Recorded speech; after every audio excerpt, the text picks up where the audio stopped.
The story with Daddy and I starts on July the 5th. He hadn't been feeling well all week, and I thought that it would be best to take him in and see Doctor. The thing that I didn't know is that he was a lot more ill than I thought he was. And they came in and told us that he had kidney failure and it was very far along. And they put us in the hospital. But after 11 days, they told us that he was stage 5. I remember him asking me on the way home what we were going to do next. And I said, well, I think we're going to do what you taught me to do my whole life, and that's to create memories. So I called my doctor, my daddy's doctor, and fell apart on a receptionist that was so kind and so caring. And she said, I will have the nurse call you. And about 30 minutes later, the nurse didn't call, the doctor did.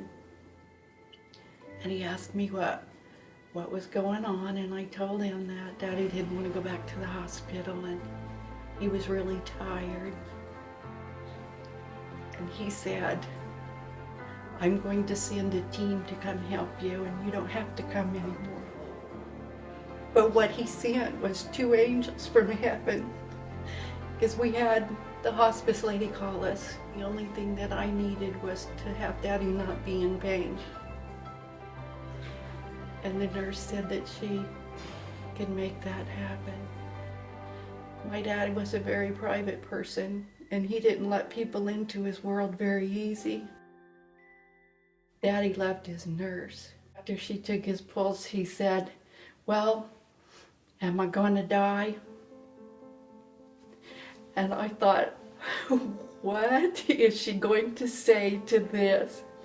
And without any pause, she said, not today.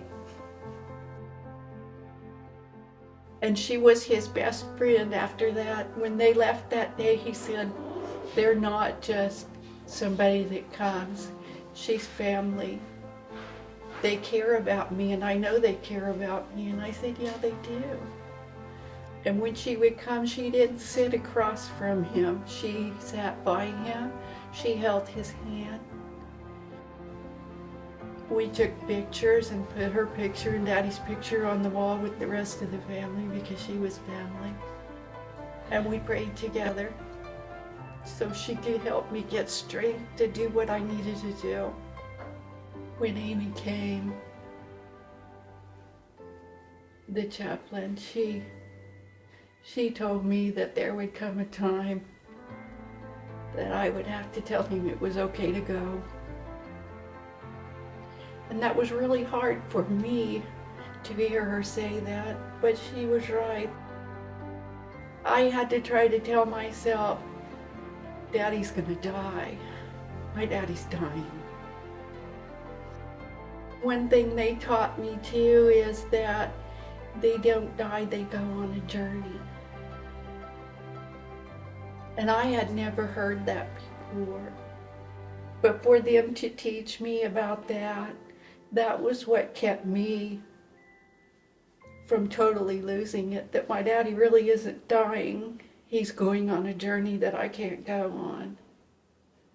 So just even a small word that they gave me to give me strength to go on, one small word just changed my whole way of being able to get through this.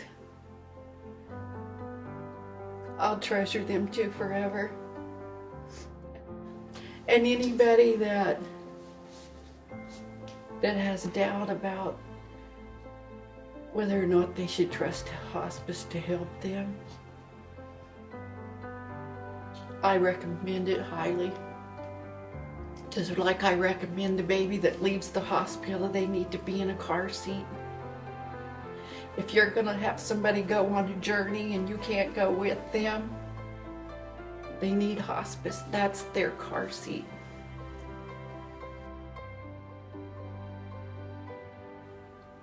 It's just a death until you deal with people who care.